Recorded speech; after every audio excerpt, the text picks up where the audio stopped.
আরে তুমি সকাল সকাল বাজার করে নিয়ে আসলে, ব্যাগ কোথায় পেলে? আচ্ছা, এটা সেই পশ্চিমবঙ্গ দূষণ নিয়ন্ত্রণ পর্ষদ থেকে 10 টাকা নিয়ে অটোমেটিক মেশিন থেকে বেরিয়ে আসছে কাপড়ের ব্যাগগুলো না?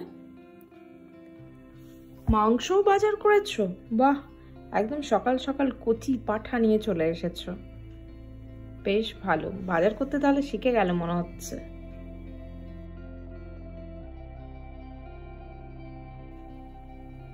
কি ভালো মাংস নিয়ে এসছো, সকাল সকাল হাজির হয়েছো। বাহ, পেঁয়াজ কলিগুলো কি ভালো, দারুণ জমে যাবে। এই ব্যাগটাতে অনেক কিছুই ধরে মনে হচ্ছে।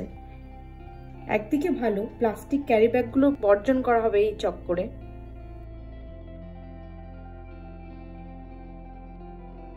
এত কিছু নিয়ে এসছো? বাহ, টাটকা বাঁধাকপি, পেঁয়াজ কলি, দারুণ, চচ্চড়ি করা হবে। কিন্তু এগুলোকে নিয়ে এসছো, পচা পোড়ল, এটা দিয়ে আমি কি করব? এটা দিয়ে কি রান্না হবে? কি হবে এটা দিয়ে? বাবা, মানে তুমি বুঝতেও পারলে না? শুকনো বেগুন, পোকা ধরা, বাজে, আর কি বলবো। এটা দিয়ে কি রান্না হবে জানি না। ওয়াও, শাক আলু আমার পছন্দের, যাক রাগটা একটু কমে গেল দেখে।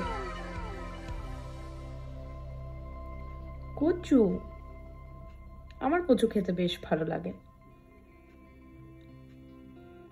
যাক, রাগটা একটু কমছে। এই করে করে বাজার শিখে যাবে। যাক, মাটনটা দিয়ে কষিয়ে রসিয়ে রান্না করে বেশ জমে যাবে আজকে দুপুরবেলাটা। আস্তে আস্তে বাজার করা শিখে যাবে। ওফ, মাংসটা যা হয়েছে না, ওফ, জমে গেছে পুরো, দারুণ। আহা।